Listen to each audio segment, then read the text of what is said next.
আসসালামু আলাইকুম, কেমন আছো তোমরা? আশা করি আল্লাহর রহমতে সবাই অনেক অনেক ভালো আছো। টাইটেল এবং থাম্বনেল দেখে যারা ভিডিওতে প্রবেশ করেছো তাদের কাছে একটাই অনুরোধ, ভিডিওটা সম্পূর্ণ দেখার জন্য। কারণ আজকে যে বিষয়ে জানতে পারবা, আমার বিশ্বাস এই টপিকে আজ পর্যন্ত কোনো ইউটিউবারই এই বিষয়ে কোনো কথা কয় নাই। সো ভিডিওর টপিক করবো দুইটা, তোমরা সম্পূর্ণ ভিডিওটা দেখবা। বেশি কথা না বলে করে দেরি, সোজা একটা ইন্ট্রো দিয়ে ডাইরেক্ট ভিডিও শুরু করি।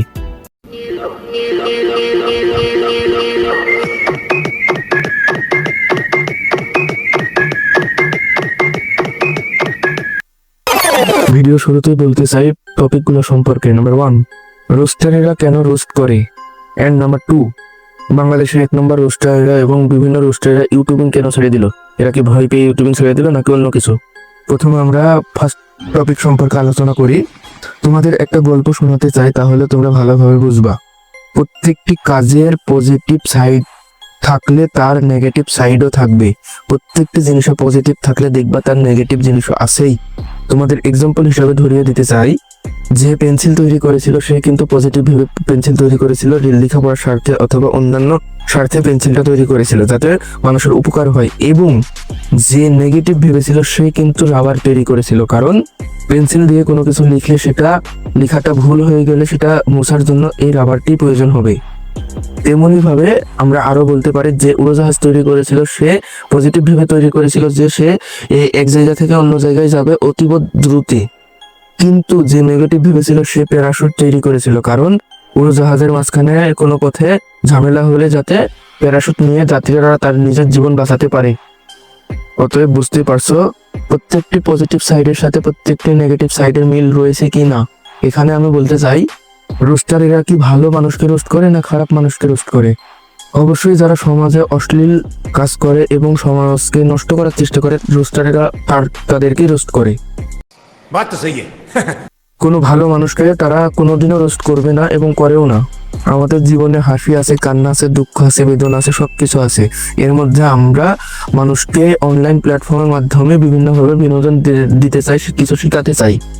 এখানে যদি আমি বিনোদন দিতে যাই এবং আমার কারণে 10 জন বিনোদন না পেয়ে 10 জন অশিক্ষা লাভ করে, অর্থাৎ যেসব মেয়েরা নানান অঙ্গভঙ্গিতে টিকটক করে এবং অশ্লীলতা সমাজে ছড়াচ্ছে, এদের সম্পর্কে আমি বলছি।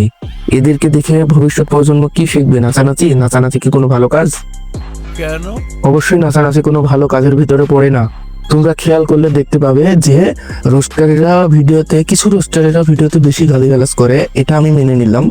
কারণ এইসব গালিগালাজ কিন্তু এমনিতে ভাই করে না। এইসব যখন টিকটক মারানিদের নিয়ে ভিডিও করতে যাই তখন এমনিতে মুখ দিয়ে এইসব গালিগালাজগুলো বের হয়ে যায়। আর আমি টিকটকারদের কোনোদিনও সাপোর্ট করবো না, কারণ এদের মাধ্যমে কোনোদিন দেশ উন্নতির দিকে যাবে না, দেশ সবসময় অবনতির দিকে থাকবে। হ্যাঁ, টিকটক প্ল্যাটফর্মে যে খুব একটা খারাপ লোক আছে তা না, কিন্তু 90% খারাপ। আর যারা 10% ভালো, এই 90% খারাপের জন্য ওই 10% ভালো আলারা ভ্যালু পাচ্ছে না। এর জন্য রোস্টারদের অবদান সর্বোত্তম ভাবে রাখা যায় এই অনলাইন প্ল্যাটফর্মে, কারণ রোস্টাররা এই সামাজিক কর্মকাণ্ডগুলো তুলে ধরে সবার সামনে এবং তাদের চ্যানেলের ভয় থাকে না, তাদের টাকার চিন্তা থাকে না। তারা মনে করে শুধু মানুষ সত্যটা জানতে পারলেই হবে। আমি এজ এ রোস্টার হিসেবে আমার পার্সোনাল অপিনিয়ন আপনাদের জানালাম। এখন টপিক 2 নম্বরে আসা যায়, যে বিভিন্ন রোস্টারেরা অনলাইন জগৎ কেন ছেড়ে দিচ্ছে। কেন? কারণ আমাদের বাঙালিদের জন্যই অনলাইনে রোস্টারদের আর ভ্যালু থাকছে না, তারা অবশ্যই অন্যান্য পথে যেতে বাধ্য হচ্ছে। কারণ আমরা তাদের মূল্যায়ন করি না, আমরা তাদের কথাগুলো ভালোভাবে বোঝার চেষ্টা করি না। তারা কি করে, তারা মনে করে যে রোস্টাররা গালিগালাজ করে, এদের ভিডিও অবশ্যই ভালো না। কিন্তু তারা গালিগালাজ করলেও তাদের ভিডিও যদি কেউ মনোযোগ দিয়ে দেখে এবং শুনে, তাহলে অবশ্যই তার উপকার হবে, ক্ষতি হবে না। এক্সাম্পল হিসেবে আমরা রাখতে চাই এক্স সাদিকুল গেমারকে, আই এম সজীবকে। এরা ইউটিউবিং কিন্তু ছেড়ে দিয়েছে।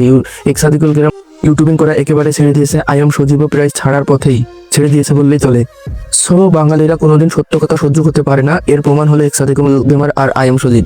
এরা কিন্তু সবসময় সত্যের পথে লড়াই করে গিয়েছে এবং বাঙালিরা এদেরকে নানানভাবে বিপদে ফেলানোর চেষ্টা করেছে এবং তারা সফল হয়েছে। কিন্তু বাঙালিরা এটা বুঝলো না যে ওই সফলতা তাদের বেশি দিন থাকবে না, কারণ যারা সত্য কথা পথে ছিল, সত্যের পথে ছিল, তাদেরকে তারা বিতাড়িত করলো অনলাইন প্ল্যাটফর্ম থেকে। অবশ্য তাদেরকে বিতাড়িত করার জন্য কেউ জোর করেনি, তারাই নিজ থেকে বেরিয়ে গিয়েছে, কারণ সাপোর্ট পেয়েছে খুব কম।